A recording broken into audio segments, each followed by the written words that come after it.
Al is dit 'n bietjie warmer, dat dit vir jou sal koel wees hier binnekant. Ek moet tog al sê dat ek het nog nooit in my lewe Namibië so groen gesien nie. En ek kom al hier van 1978 af. Dis die eerste keer wat ek dit sien, dit lyk pragtig.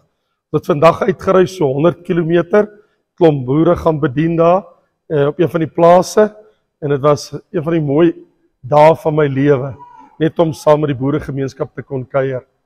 So baie dankie vir almal wat gekom het. Moeite wat jy doen. Ek sê weer en ek het dit gesê gisteraand ook, ek neem dit nie ligtelik op nie. Julle kom van ver af, maar nie een van julle kom so ver soos ek nie. Ek kom al die pad uit Kaapstad uit om hier by julle te wees. So, maar baie dankie dat julle hier is. Ja, dit my nou glad nie gepla dat die woorde daar is, want ons almal ken die liedere, maar nou laat dit my dink, ek kon nou nie help nie persoon, maar dink ek aan iemand eendag gesê, wanneer sing 'n mens vals? Toe sê die persoon wel, as jy alles reg doen, jy sing op die ritme, en jy bly by die gemeente, orkes en musiek by, en jy kom aan die einde van die lied, en jy sê enigste wat woorde oor het. Dan moet jy weet, iewers, vanaand, ek het nie gevoel nie, ek is nog daar. So, ek kon nog daarby bly. Maar ons het 'n jong mens wat hulle lewe vir die Here gee vir 'n jaar, al by Koinonia in Mosselbaai, die van julle het al van gehoor het, en dis 'n groep jong mense wat, hulle verbind hulle vir 'n jaar, om hulle lewe vir die Here te gee, voltyds in die bediening te staan, voor die universiteit toe gaan of wat ook al. En Michael Lind, hy doen vir ons die sang en musiek daar, die worship van die groep. En nou die dag toe staan hy daar, en toe sê hy vir my, hoorie Raymond, ek wil net vir jou ding sê, hy sê, hulle sê dat, die ou, jy sê vir my, maar het jy al gehoor, sing ek in stereo? En hy is like, in stereo, hy sê, ja, ek sing tot ek jou langs my steer. So ek weet nie of iemand jou vanaand gesteer het, sing hulle in stereo hierso, en jy dink, hoorie, want my vrou sê altyd, Raymond Lombard, jy sing so hard, en as ek like, my vrou sê ek sing ek vir die Here uit my hart uit.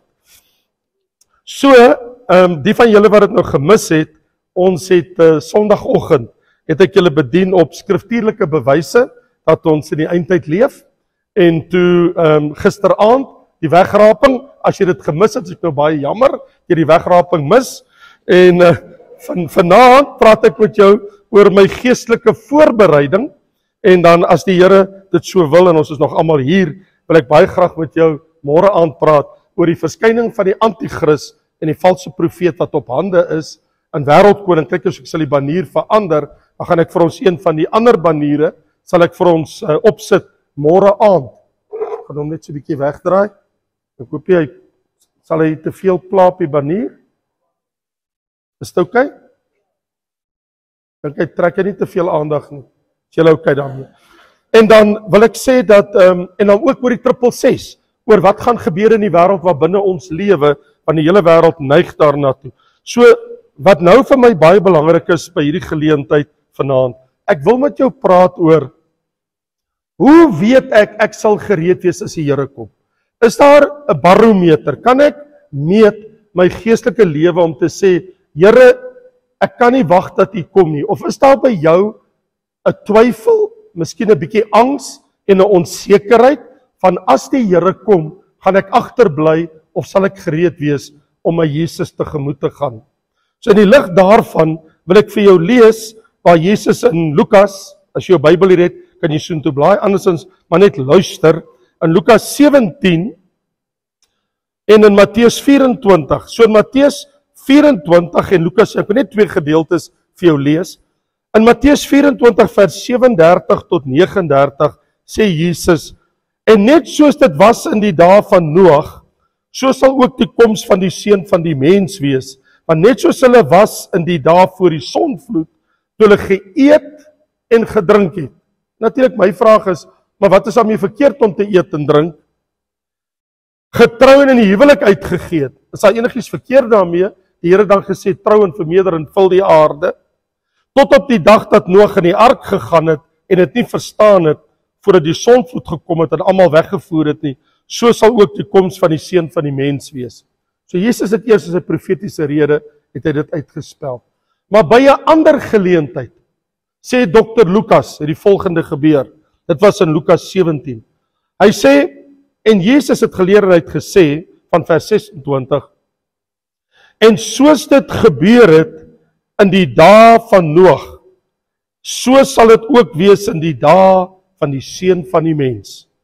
Hulle het geëet en gedrink, getrou in die huwelik gegee, tot op die dag dat Noag in die ark gegaan het en die sondvloed gekom en almal vernietig het, net soos dit ook gebeur het in die dae van Lot. Hulle het geëet en gedrink, gekoop en verkoop, hulle het geplant en gebou, maar op die dag toe Lot van Sodom uitgaan, het vuur en swaal van die hemel af gereën en almal vernietig. Net so sal dit wees in die dag wanneer die Seun van die Mens geopenbaar word. Vers 32, dink aan die vrou van Lot. Kom ons bid saam. Vader, ons het hierdie uur uitgekoop, hier in Grootfontein, om ons aandag te gee aan u woord, om ons harte te wend na wat in die skrifte geskrywe staan. Here, om ons geestelike lewe in oënskou te neem, waar elkeen van ons vanaand ons eie lewe gaan weeg in die lig van die skrif. Vader, wil ek bid dat u deur u lieflike woord vir ons insig en duidelikheid gee oor onsself, waar ons nie vanaand na ander mense om ons kyk, behalwe om hand in eie boesem te steek en onsself die vraag af te vra, is ek gereed? Soos wat die woord van God sê, waak en bid, sodat julle die dinge wat kom kan ontvlug, om voor die Seun van die Mens te staan. Here, laat u woord tot ons spreek in hierdie uur. Dit bid ons in Jesus lieflike naam. En al die kinders van die Here sê, amen, amen. So, 'n mens sou vra, is dit nie betekenisvol dat die Here Jesus kies, en hy het nooit iets liekraak gedoen nie, altyd met betekenis. Elke sin, elke aksie van hom was altyd met betekenis. Ek bedoel, hy het net 3,5 jaar gehad. Hoe lank lewe jy al? As jy weet, jy in jou hele lewe, vir jou bediening op aarde, het jy net 3,5 jaar. En hy het geweet, hy het net daai tyd tot sy beskikking. Daar was niks tyd om te mors vir enigiets nie. So wanneer hy iets gesê het, was dit absoluut betekenisvol.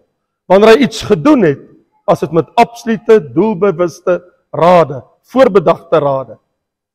En hoekom sou Jesus sê, dat wanneer ek gaan terugkom na hierdie wêreld toe, sal die wêreld lyk, en hy gebruik 2 Ou Testamentiese voorbeelde, soos in die dae van Noag, en in die dae van Lot.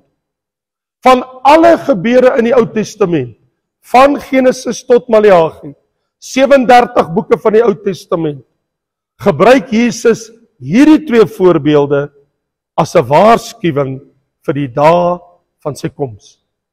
So, om dit dan te verstaan, is dit nodig dat ek en jy 'n paar minute spandeer om te kyk hoekom Noag en 'n paar minute waarom Lot en die dae van Lot.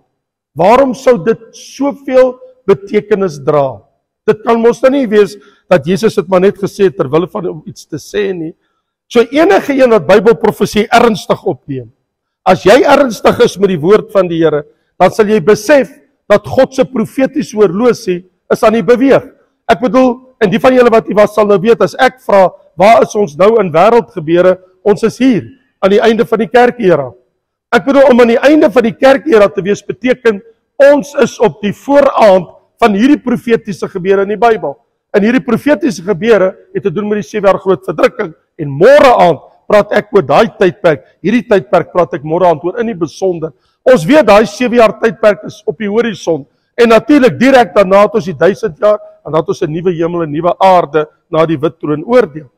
So nou op die vraag, as Jesus sê, julle moet gaan kyk na die dae van Noag en toe die sonvloed gekom het en jy moet kyk na die dae van Lot. So sal dit wees aan die einde van die kerkera. Dan kan ek en jy mos nou gaan kyk. Is dit wat ons lees in die Ou Testament in Genesis oor die dae van Noag en die dae van Lot, is dit vandag 'n realiteit? En as dit is, dan beteken dit die skrif is aan die muur. En hoe sal ek dan myself voorberei vir die Here se koms? So hy gebruik hierdie 2 Ou Testamentiese voorbeelde en wat eintlik baie aangrypend is as 'n mens hierna gaan kyk.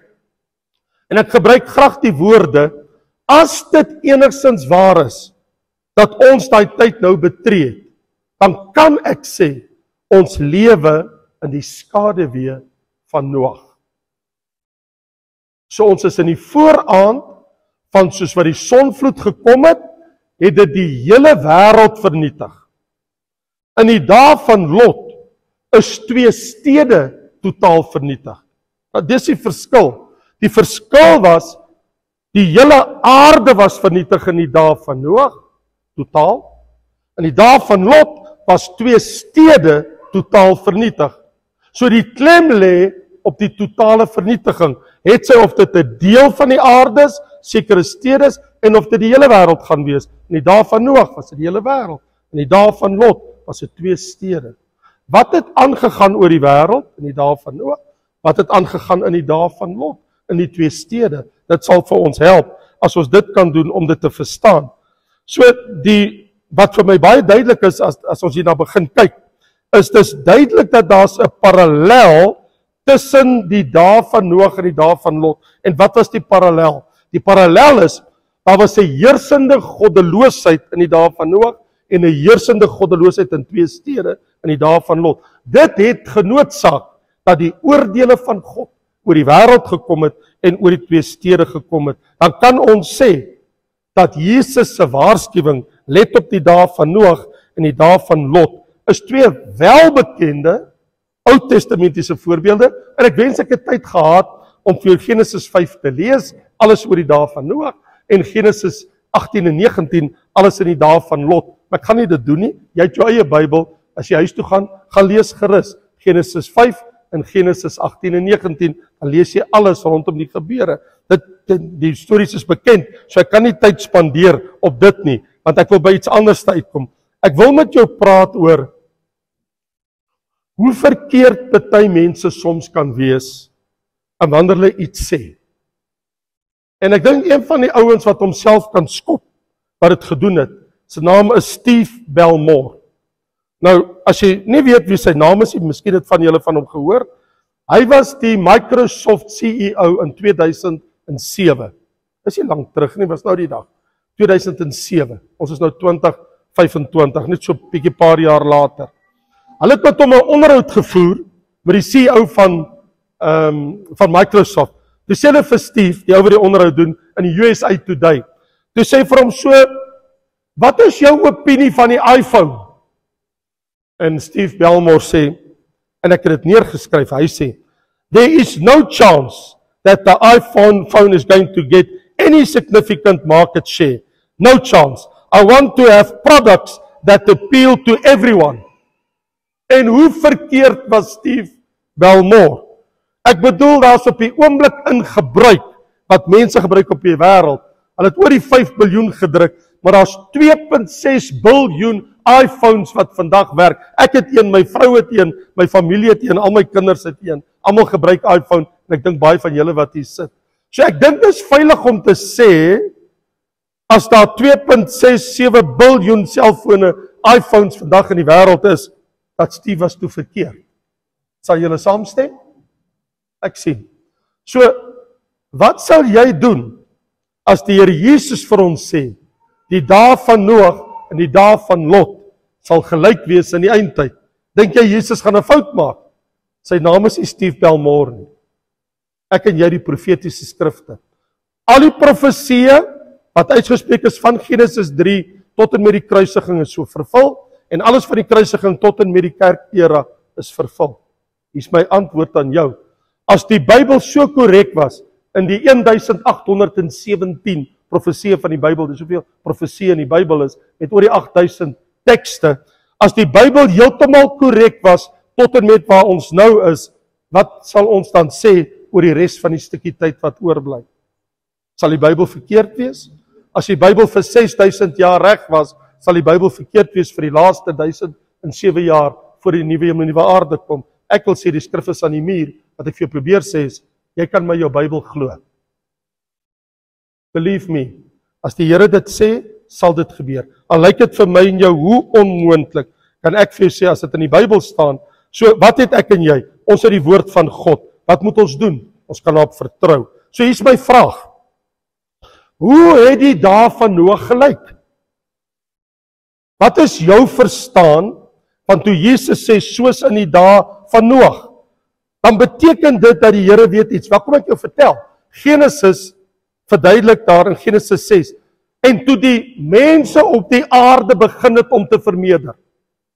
Skielik was daar 'n bevolkingsontploffing op die aarde. Op 'n gegeewe moment in die dae van Noag. Dis wat in jou Bybel staan. En toe die mense op die aarde begin vermeerder het. In ander woorde, daar het iets gebeur wat die sneller getrek het en daar het 'n geweldige bevolkingsontploffing op die aarde gekom. Saam met die ontploffing van mense was die ontploffing van goddeloosheid. Hoe meer mense, hoe meer sonde, hoe meer goddeloosheid. Dis wat gebeur het. Wel, ons het vandag die grootste ontploffing ooit van die dag dat God mense op die aarde gemaak het. Volkekundiges sal vir jou sê, die wat weet, daar was voor ons tyd op aarde, van Adam af tot vandag toe, meer as 13 biljoen mense op aarde, wat op aarde geleef het. Meer as 13 biljoen. Wel, ek het vir jou nuus. Ons staan op die oomblik op 8,2 biljoen mense op aarde. Dit beteken meer as die helfte van almal wat geleef het van die dag wat God die hemel en die aarde geskaap het, lewe vandag terwyl jy in die kerk sit. Op een slag. Right now, soos ek met jou praat. Meer as die helfte van alle mense wat ooit geleef het op die aarde, van Adam af, lewe vandag. Ons het 'n bevolkingsontploffing. Ek het eergister gekyk na 'n verslag. En hulle sê as ons aangaan soos wat ons nou aangaan, sal ons binne die volgende 20 jaar sal daar tussen 10 en 11 biljoen mense op aarde wees. In Afrika gaan ons binne die volgende 5 tot 7 jaar, net op ons kontinent van Afrika, sal meer as die helfte van die kontinent, van die hele kontinent van Afrika, sal onder 15 jaar oud wees. Die hele kontinent van Afrika. Ons is in 'n bevolkingsontploffing. Presies soos in die dae van Noag, toe die mense op die aarde vermeerder het. Nou, die feit dat die Bybel dit vir ons sê, beteken as ek en jy nou hierna gaan kyk, dat, maar wat se impak het dit gehad in Noag se dag?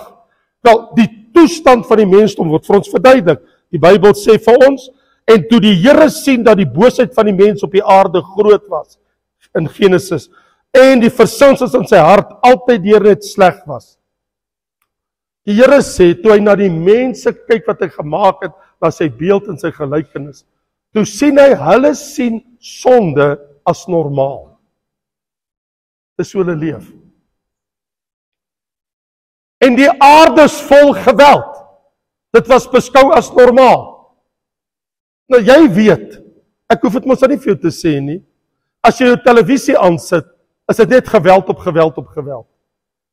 En saam met dit, die mens was onwillig om na God te luister.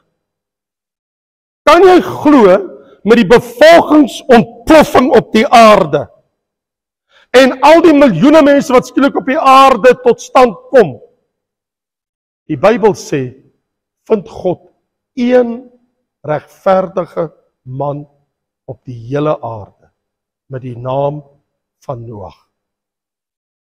One and only but one. So wanneer Jesus sê, soos in die dae van Noag, my vraag aan jou is, hoeveel waaragtige, regverdige mense lewe vandag op die aarde, wat voor God regverdig lewe? In Noag se dag was daar een man, but only one. So dit sê vir jou, die ongeregtigheid gaan die wêreld begin oorneem.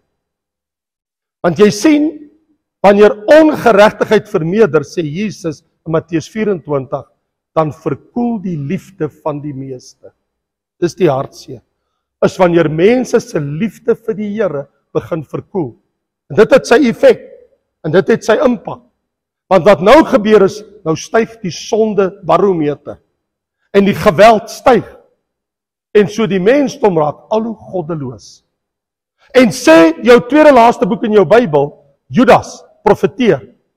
En hy sê, Noag het dit gesê, dat die goddelose mense het hulle goddelose werke, wat hulle goddelooslik gedoen het, God kom om die goddelose sondaars te straf. En hy sê dit 4 keer. In Judas hoofstuk 1. 4 keer. Die laaste dae, goddelose dae, van goddelose sondaars, wat goddelooslike dinge doen, en God gaan die goddelose kom straf. Wat ek vir jou probeer sê is, die tydvak wat ons nou in lewe, die regverdige mense, blyk of hulle al hoe minder is. Waar is hulle? Waar is die manne wat God vrees, en die vroue wat God vrees? Want die sonde neem die hart oor, en dan verkoel die liefde, en die regverdigheid is by die venster uit. En Noag, hy preek, ten spyte van dit alles, God het 'n man. So, in die laaste dae het God ook sy predikas, hy het sy manne, wat regverdig is en wat sal staan, en wat die waarheid verkondig. Hy sê, soos in die dae van Noag, nou wat was dit? Daar was een man, wat die waarheid bly verkondig het, en wat die mense geroep het, om hulle te bekeer tot God. Noag was 'n slegte prediker. Daar het nie een tot bekering gekom nie, net sy huisgesin is saam met hom in die ark. Ek bedoel, hy het nie goed gedoen nie, right? Ek bedoel, sy suksesrate was maar laag. Ek bedoel, daar het nie een tot bekering gekom nie. Maar hy het 100 jaar lank gepreek. En soos ek tereg sê, ek preek al oor die eindtyd 42 jaar, eintlik al 46 jaar, so ek het nog 54 jaar om te gaan, dan is ek by Noag. En ek is van plan om te preek, solank as ek lewe, pastoor. Solank as ek op my voete kan staan, sal ek preek. Solank as ons kan, sal ons die waarheid verkondig. Wat my aangryp oor Noag se dag, Jesus sê, soos in die dae van Noag. Wel, Petrus, wat by Jesus geluister het, toe Jesus die dag gesê het, hy kom en hy sê, die einde van die dae sal spotters kom wat sê, waar is die belofte van sy wederkoms? Want moedswillig vergeet hulle, hoe God al die wêreld laat vergaan het. Hy sê, mense gaan spot. Dis wat vandag gebeur. Waar is die einde? Waar is al die goed wat julle van praat? Al die jare wat julle preek, die Here kom. Hoekom het hy nie gekom nie? So hier is iets ernstig om oor te dink. En dit is in die dae voor die sonvloed. Okay, so, hoe was die dae voor die sonvloed? Wel, die Bybel sê, daar was baie huwelike. Die mense het getrou en in die huwelik uitgegee.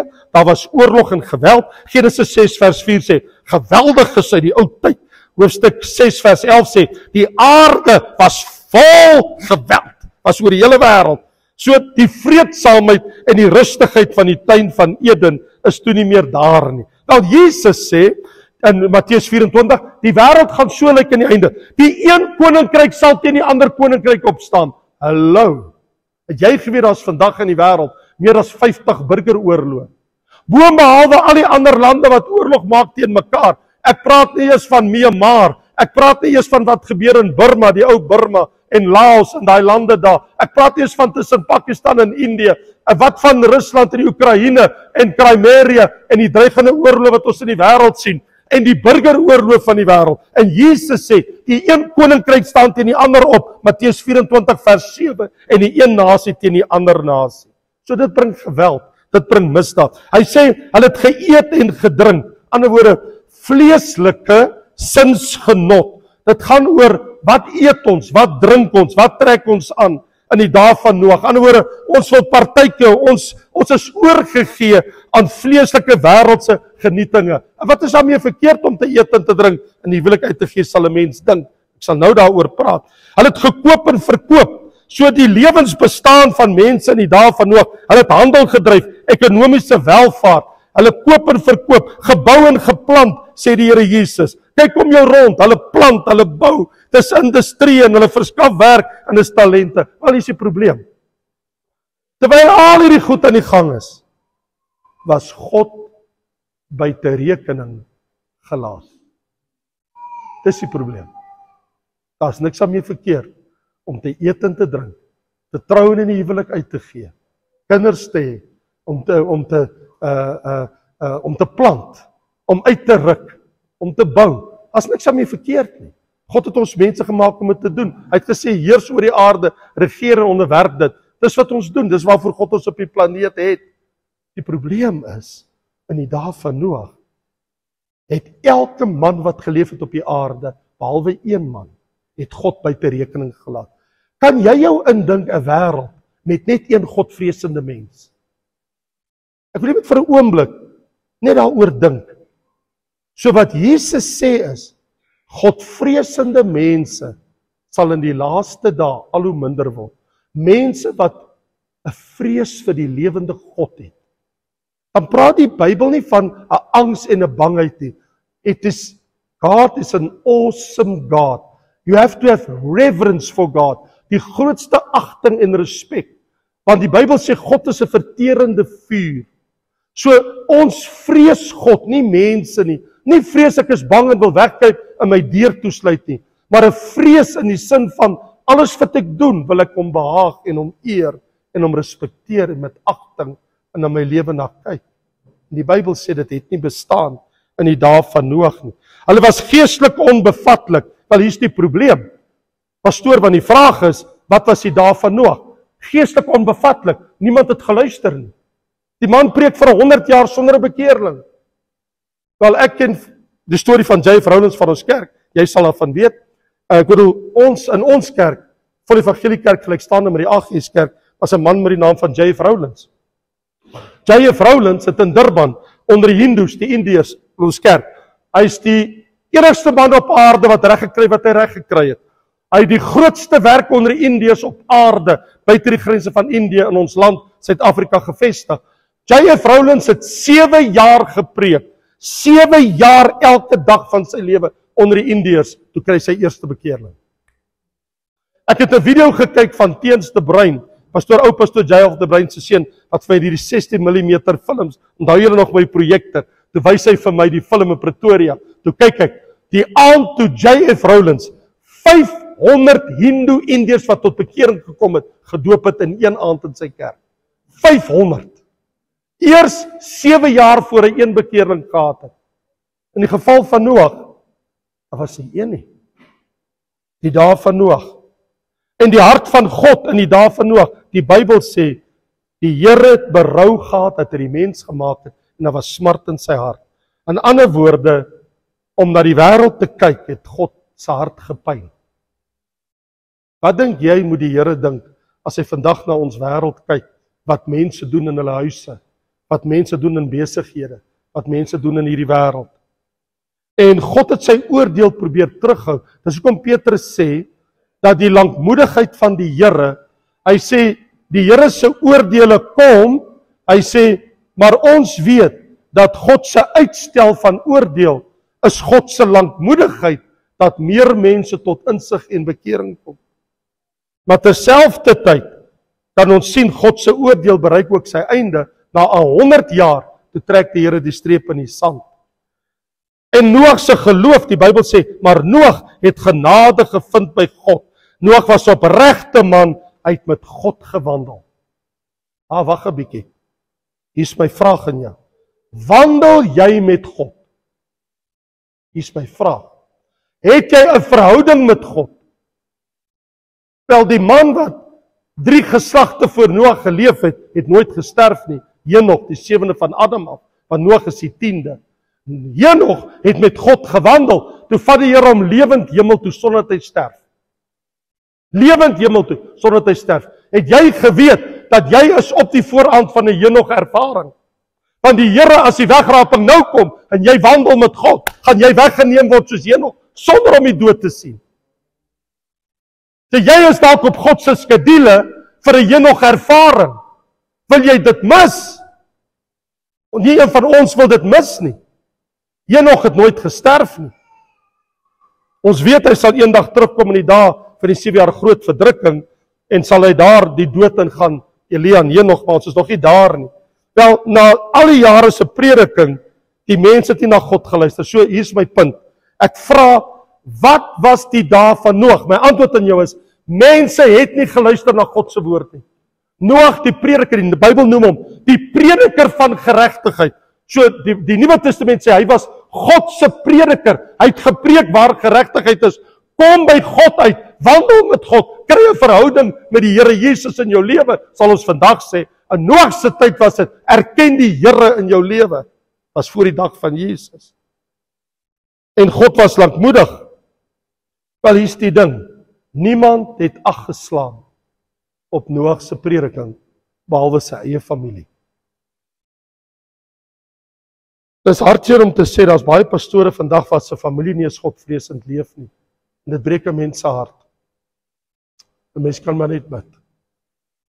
Jesus sê, soos in die dae van Noag, soos in die dae van Lot. Nou as ek praat oor die dae van Lot, staan daar in Lukas 17, hulle het geëet, gedrink, gekoop, verkoop, geplant, gebou, maar die dag, daar kom 'n dag, die dag, toe Lot by die poorte van Sodom uitgaan, het vuur uit die hemel uit gereën en daai 2 stede vernietig.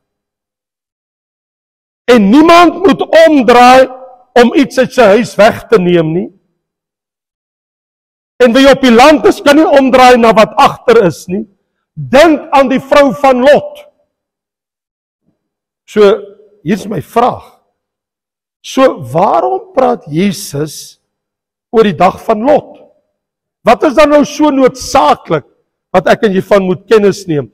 Is dit omdat Jesus vooruit geweet het dat die eindtyd van die kerkera, se 2000 jaar van die kruis tot waar ons nou is, dat wanneer ons aan die einde van die 2000 jaar termyn kom, ons in 'n periode ingaan waar die goddeloosheid so oor die aarde gaan wees, dat God genoodsaak is om op te tree?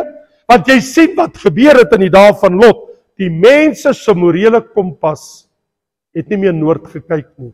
Dit het hulle verlaat. Want die Bybel sê, dit was 2 homoseksuele stede. So lesbianisme en homoseksualiteit en seksuele losbandigheid het daai 2 stede gevul, tot so 'n mate, dat niemand het ag geslaan op die Here in die 2 stede nie. Nou is hier nogal 'n interessante ding. Voordat die oordeel gekom het met die vuur en swaal wat uit die hemel uit gereën het, die vorige dag was daar 'n insident, waar 'n regverdige man, Abraham, voor God gestaan het.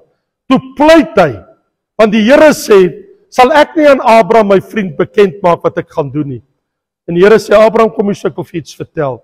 Die Here sê vir hom, kyk daar na Sodom en Gomorra. En hy kyk met bewing, en hy onthou sy broerskind Lot, en sy vroutjie, met die 2 dogters, hulle is almal daar in die stad. En die Here sê vir hom, die geroep het my bereik, die sonde is baie groot. Ek wil kom kyk of dit werklik so is. En as ek dit bevind, ek gaan daai 2 stede verwoes. Lot hy was die broerskind van Abraham.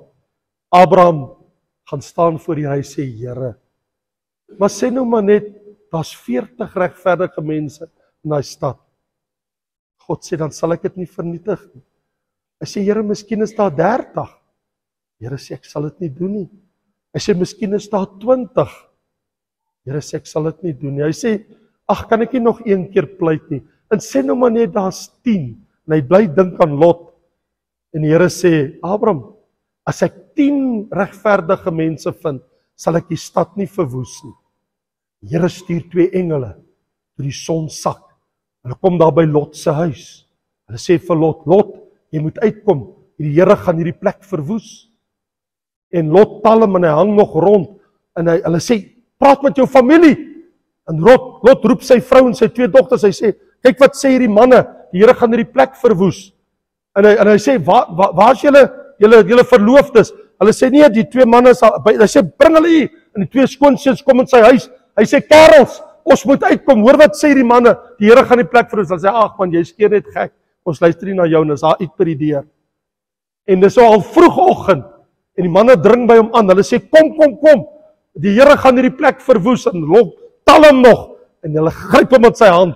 En sy vrou wil nog omkyk, hulle gryp haar in die hand. En die 2 dogters, en sê, kom net uit die stad uit. En die son het al opgegaan, ons kan nie meer wag nie, dis tyd. En hulle storm daar met hulle uit. En julle ken mos die storie. En terwyl hulle daar wegvlug,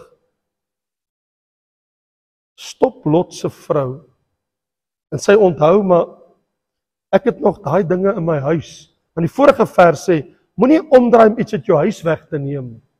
Jesus sê, wie omdraai om iets uit sy huisraad weg te neem, hy gaan dit nie maak nie.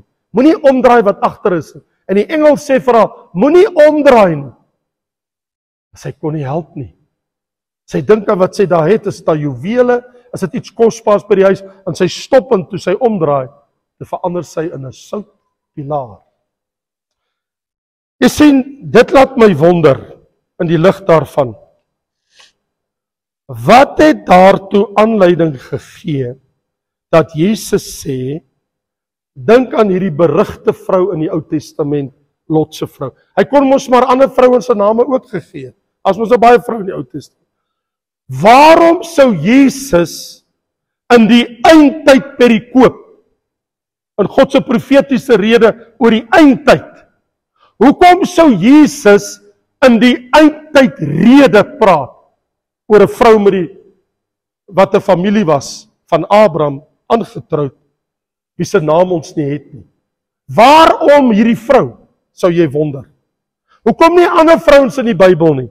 En ek het al baie daaroor gewonder, en vir jare het ek hierdie skrifte probeer werk en uitvind, maar wat was in Jesus se gedagtes en hart? Wie was hierdie vrou? Wel, ek kan vir jou een ding sê, ons het nie haar naam nie, terloops, ons weet nie, sy's naamloos, so tussen hakies tussen my en jou, ons het net een sin van haar, en dit was, en Lot se vrou het omgedraai, en in 'n soutpilaar verander, dis al wat ons van haar het. Wel, ek het so 'n bietjie gaan navorsing in die Bybel doen, ek het vir dalk 'n stukkie nuus vanaand, miskien weet jy dit of dalk nie. Abraham, ek sê Vader Abraham, was hierdie vrou se man se familie. So sy kom uit 'n stamboom, haar man, uit 'n familie waar Abraham die aardsvader van die Joodse volk sou word.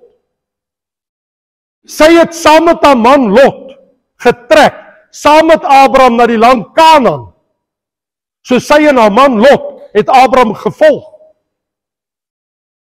Sy hoor by haar man van Abraham wat hierdie altaar vir God gebou het, wanneer Lot haar vertel van hoe die Here Abraham ontmoet het en wat se beloftes die Here aan Abraham gegee het. Sy kyk na Abraham se geloof in die enige God van die hemel en die aarde. En sy gaan kyk na die altaar wat Lot vir haar wys, wat Abraham gebou het, toe die Here aan hom verskyn het. En toe die konings vir haar man in die familie wegvoer in gevangenskap, kom Abraham, haar man se familie, met 300 man, en kom red hulle, waar hulle weggevoer was, en bring hulle terug na hulle besittings toe. Abraham het hulle kom red. Sy was al gered deur Abraham. Toe hulle as gevangenes weggevoer was, sy na familie. En haar man is 'n regverdige man voor God, want 2 Petrus 2 sê, Lot was 'n regverdige man voor God. So toe Abraham gebid en sê, Here, gaan U die stad verwoes, toe was daar een regverdige man in die stad. Ek sê, in die dae van Noag, was daar een regverdige man op aarde. In die dae van Lot, was daar een regverdige man in die stad van Sodom en Gomorra, but only one. Ek vra, hoeveel regverdige mense lewe in Grootfontein? Ek vra, as God na julle kyk, en hy kyk na die omgewing, en hy kyk na die boerebevolking, en hy kyk hier wyd en suid, hoeveel regverdige mense lewe in hierdie plek? In Sodom en Gomorra, een Lot, 'n regverdige man. Ek weet nie, kan jy iets sien? Begin iets vir jou sin maak. Wat gebeur het was in die dae van Noag, in die dae van Lot, was daar net een regverdige mense op aarde en in die stad van Sodom en Gomorra. Here Jesus wil vir ons iets sê. As jy gereed wil wees vir sy wederkoms, moet jy 'n regverdige mens voor God wees. Jy kan alleenlik geregverdig word in Christus Jesus ons Here. Want die Bybel sê hy is ons geregtigheid. Dis nie uit jouself nie, maar in Christus Jesus. 2 engele kom in hulle huis, gryp hulle aan die hand. 'n engel hou hierdie vrou se hand vas en 'n engel lei haar by die deur uit en by die poorte van die stad uit. En dit het nie gehelp nie. Kan jy glo as 'n engel in jou huis kom en 'n engel gryp jou hand en sê kom verwoesting, kom! En jy luister nie. Dis wat met haar gebeur het. Sy kon nie haar bestaan voorstel sonder haar besittings nie. Dis die probleem. Dit wat sy besit het haar hart besit. So haar hart was in haar besittings en nie by haar God nie. Jy sien, in die geval van Lot het hy laat gaan. Ja, hy het getalm. Miskien talm jy ook. En jy wonder, en jy het hierdie geestelike worsteling in jou. En jy talm, moet ek my hart vir die Here gee? Maar toe sy by die poorte uitgaan, en Jesus sê, dink aan die vrou van Lot. Wel, wat moet ek onthou van die vrou van Lot? Wel, ek gaan jou sê, wat is die waarheid? Haar man het in God geglo, maar sy het nie. Abraham het in God geglo, maar sy het nie. Haar man het laat gaan, die wêreldse dinge, maar sy kon nie. Sy kon nie laat gaan nie. Paulus sê ons moet aan die mense wees soos wat die onsienlike sien. Dink aan die vrou van Lot. As ek aan vrou se Lot dink, al wat ek kan dink aan vrou se Lot is, sy's geoordeel deur die Here, sy's gestraf deur die Here. Die Here het haar tot orde geroep, want haar hart was nie reg nie. As haar hart by die Here was, sou sy die Here gehoorsaam het. Sy kon dit nie doen nie. En sy het in 'n soutpilaar verander. So, wat ontdek ek? Wat ek ontdek is, jy kan amper gered wees en tog die hemel mis. Sy was uit die stad uit. Sy was uit die poorte uit. Sy was eintlik gered. Sy was klaar buitekant. Sy's klaar uit die poorte uit. Al wat sy moet doen is gaan net aan. Kyk net vorentoe.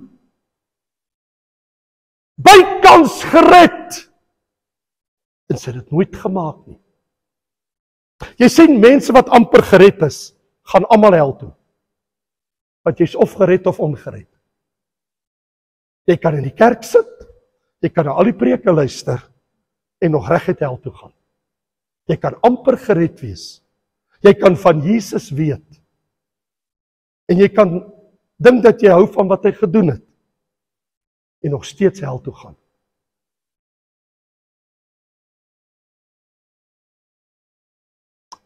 Hoekom sê Jesus dink aan die vrou van Lot? Haar sonde en haar straf. Haar sonde was, haar hart was nie by God nie, en haar hart was by aardse dinge. Sy het omgedraai, sy het voete gesleep, en toe kyk sy terug.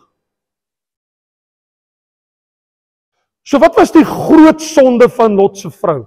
Ons sal sê fisies het sy in 'n rigting beweeg en op 'n gegeewe oomblik toe draai sy om.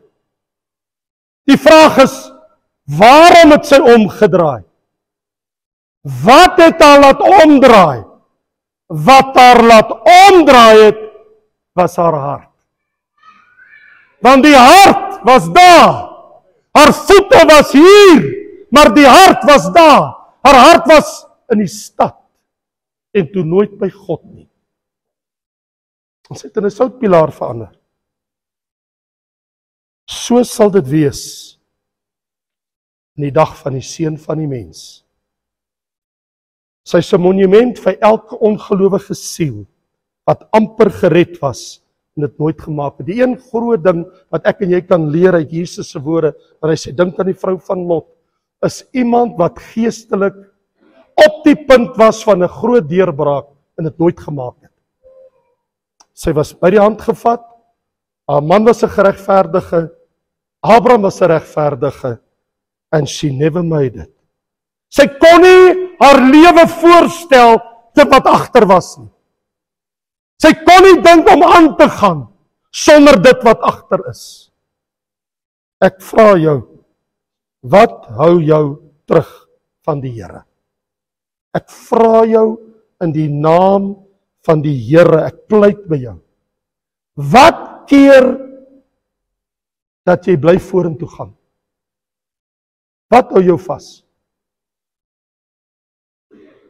Wat was die probleem? Ek sal vir jou ten slotte sê, voor ek jou iets wil vertel wat gebeur het, wat my diep gegryp het. Die probleem was, in Noag se dag was mense onverskillig. En in Lot se dag was hulle onverskillig. Hulle sonde, hoe groot dit was of hoe klein dit was eintlik irrelevant. Die eintlike sonde was, God was nêrens in hulle lewe nie. Jy sien, ek wil nie weet hoe groot is jou sonde of hoe klein is dit nie. Ek wil nie weet of jy 'n goeie of 'n slegte sondaar is, want dit is eintlik irrelevant. Die vraag is jou hart by God? Dis die vraag. Want jy kan alleenlik geestelik voorberei wees as jou hart by God is. As die Here Jesus jou regverdig verklaar, 1 Korintiërs 1:30 sê, Christus is my geregtigheid. Ons is deur die geloof geregverdig, deur ons geloof in Jesus Christus. Alleenlik deur die kruis, hierdie man was regverdig wat aan die middelkruis gehang het, en hy het al ons sondes op hom geneem. As ek net by hom kan kom, kry ek sy geregtigheid. Dan sterf ek nie my sonde nie. Ek wil by jou pleit vanaand en slot en vir jou sê, moenie dat die duiwel jou terugvat in jou verlede nie. Ek wil jy moet hoor wat ek sê. Los jou verlede uit. Moenie omdraai na wat agter is nie. Los dit.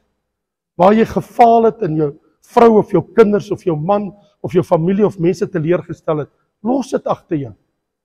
Los dit. Gaan net vorentoe. Moenie terugkyk na die foute wat jy gemaak het agter jou nie. Los dit daar. Onder die bloed van Jesus. Skud die stof van jou voete af. Want jy sien, in plaas van na die toekoms te kyk, het sy teruggekyk. Dis die probleem. Vriende, geen kind van God behoort terug te kyk nie. Die Bybel sê jou oog op Jesus gefestig. Die leidsman van die Bybel sê, vestig jou oog op Jesus daarvoor, die leidsman en volëinder van die geloof. Nie op wat agter is.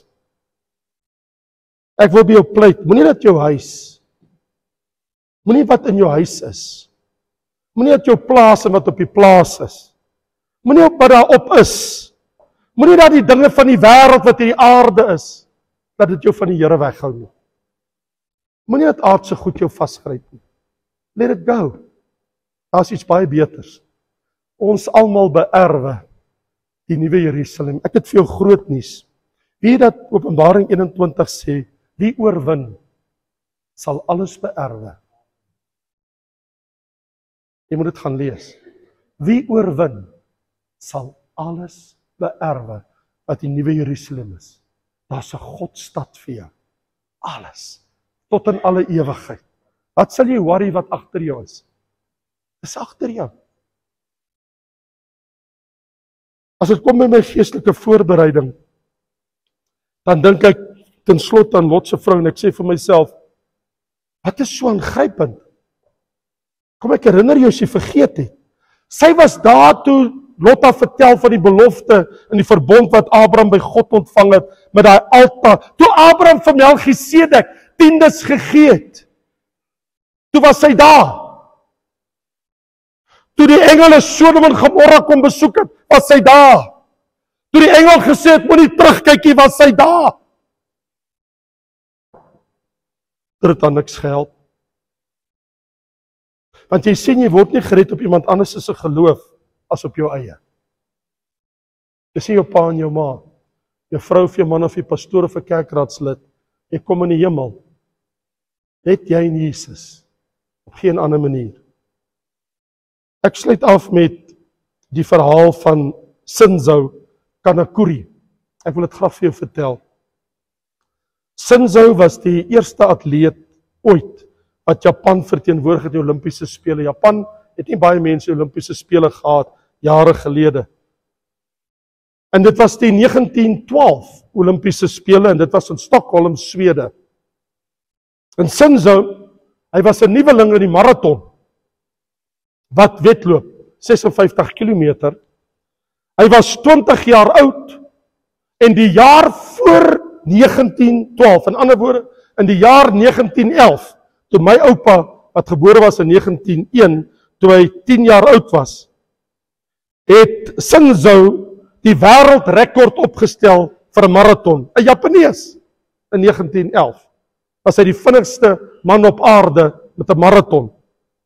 En hy kry toe 'n uitnodiging in Stockholm vir die Olimpiese Spele die jaar daarna. En hy maak hom toe gereed en alles het toe nou nie volgens plan verloop nie. Want die eerste ding wat gebeur het is, die skeepvaart van Japan na Swede toe was bitter moeilik. Hulle is deur geweldige storms getuister en het van Japan en Swede aangekom, uitgemergel na 3 weke op die see. En op die koop toe, die dag toe die marathon in Stockholm plaasvind, toe was dit een van die warmste, hittigste dae in Stockholm en die temperatuur was verskriklik hoog en die humiditeit het die hoogte ingeskiet en hy sit nie gewoond nie, komende van Japan af. En hy het goed gedoen vir die eerste deel van die marathon, tot hy amper bykans op die halfpadmerk kom. Hy het gekom by 25,5 kilometer. En soos dit in Swede is, die huise is mos so teen die pad gebou, as jy al ooit daar was. Die mense se tuine, baie het nie hekke nie, en dit is in heininge, sê sommer net so teen die paaie, baie mooi. En die marathon, die pad, hardloop so deur die woonbuurte, is die pad ook. En hy word so oorval en hy is so uitgemergel. Hy val binne in die tuin. Hy val om en daar lê hy binne in die tuin. Uitgeput. En terwyl Shinzo daar lê, toe hy bykom in die tuin, toe vat die huisgesin hom in die huis. Hulle gee vir hom ietsie om te drink. Hulle gee vir hom 'n paar cinnamon buns om te eet. Hulle sê hy moet nou eers 'n bietjie op die bed rus. Om die minste te sê, hy het nooit die wedloop klaar gemaak nie. En soos hy Japanees is hy so skaam, want hulle het baie trotsheid in hulle, dat hy het in 1912 het hy besluit, hy gaan, sonder dat mense dit weet, gaan hy net terug huis toe. En hy het 'n skip gevind, diep in sy eer gekrenk en bitter skaam, en hy's terug Japan toe. Wel, die Swede het hom gesoek vir weke lank, en hulle het gedink, en hy was aangegee in Swede as a missing person. Hy's weg, vermiste persoon. Vir bykans 50 jaar. Jare daarna, amper 50 jaar later. Om te presies te wees in 1967, ek was toe 7 jaar oud. Toe spoor die Sweedse amptenaar hom op, spring lewendig. En hulle sê vir die ou man, wil jy nie terugkom en jou marathon kon klaarmaak? En hy sê, ek is in. Hulle neem hom toe na die plek waar hy vir hulle wys, waar hy geval het, amper 50 jaar gelede. Kry die plek. En hulle stel die horlosie. En hy begin presies waar hy opgehou het. En hy begin sy marathon klaarmaak, sy wedloop. En hy kry dit reg. Hy maak die marathon klaar in die ongelooflike tyd van 54 jaar, 8 maande, 6 dae, 5 ure, 32 minute en 20,3 sekondes. En hy maak klaar. En wat is die punt? Die punt is, vriende, dat ongeag na al die jarelange oponthoud en vertraging en uitstel, het Shinzo sy wedloop voleindig. Maar met die verskil, toe hy kom by die einde, toe wag al sy kinders vir hom daar en sy kleinkinders. Nou ek weet, ons lag daaroor, maar in ons hart juig ons saam met 'n man wat klaar gemaak het. Hoe gaan jy jou wedloop klaarmaak? Wanneer het jy begin? Hoeveel jaar hardloop jy al vir Jesus? 54 jaar? 64 jaar? 14 jaar? 4 jaar? Jy sien, ons is almal in 'n wedloop, sê Paulus in 1 Korintiërs 9. En ons het 'n wedloop om te voltooi. Wat maak dit saak hoe lank jou wedloop jou gaan neem? But don't you want to finish well?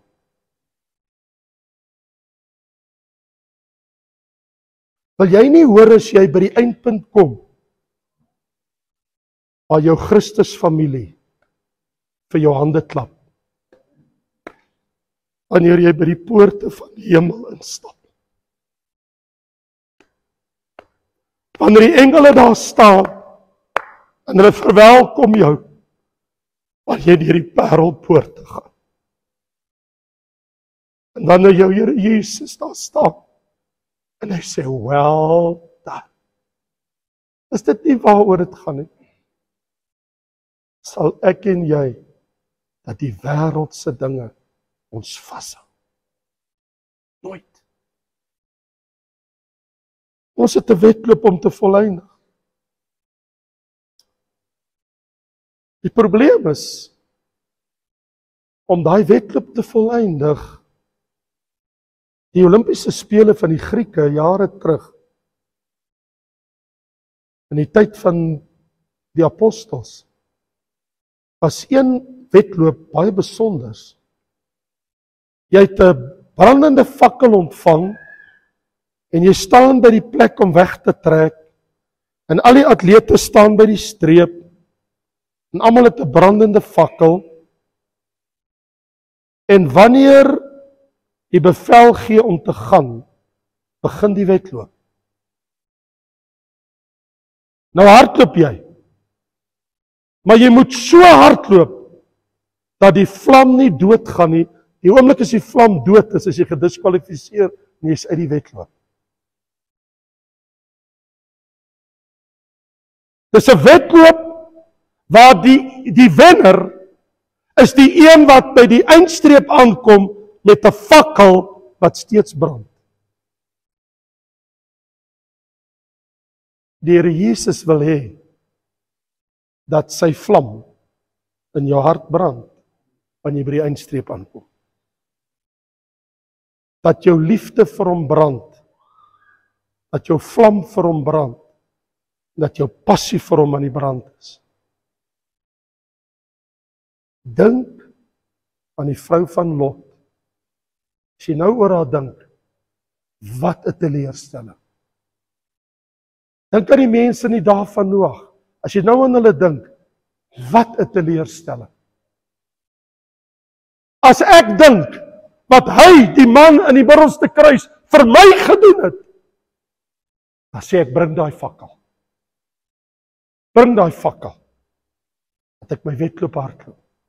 Want jy sien, om geestelik reg te hardloop, moet die vlam bly brand. Jy kan nie laat die vlam in jou doodgaan, en jy bly saam hardloop nie. Jy is uit die wedloop uit. Jy is gediskwalifiseer. Die Bybel sê, ek het dit teen jou, dat jy jou eerste liefde verlaat het. Maar God gee, dat dit nooit van hierdie gemeente gesê word. Dat dit nooit van jou en van my gesê word. Jy het jou eerste liefde verlaat.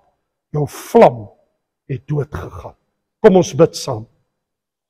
Vader, in die naam van Jesus. O Here, Here Jesus. As ons dink aan ons geestelike voorbereiding, dan besef ons vanaand, daar's net een antwoord. En dit is om naby aan Jesus te wees. Naby sy hart. Dierbare Here, ek bid U vanaand, steek daai vlam in ons aan, dat die vuur in ons brand, ons liefde vir Jesus, en ons toewyding aan ons Here en Meester. Gee dat daar nie sonde by ons gevind sal word. Here, nou wil ek bid, vir elke mens in hierdie gebou, en hier's baie, wat vanaand geluister het, dat diep in elkeen se hart, dat daar 'n sinsou sal opstaan. Dat daar iemand sal opstaan in ons hart wat sê, ek gaan die wedloop volëindig. Ek gaan die geloof behou.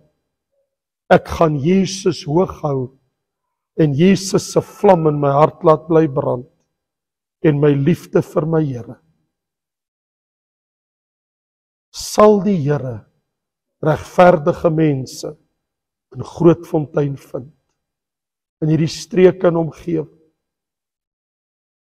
Here, laat dit ek wees. Ek wil nie bes gee, prys gee, moed opgee, handdoek ingooi nie. Dierbare Here, help my. In die naam van Jesus. Vriende, ek sluit af met hierdie woorde. As jy vanaand sê, Here, vergewe my waar ek laat gaan het, waar ek gaan sit het, waar ek wou moed opgee. Maar vanaand, ek het die stem gehoor. En vanaand neem ek my besluit op hierdie aand, in hierdie plek, om my wedloop te volëindig in die naam van Jesus Christus.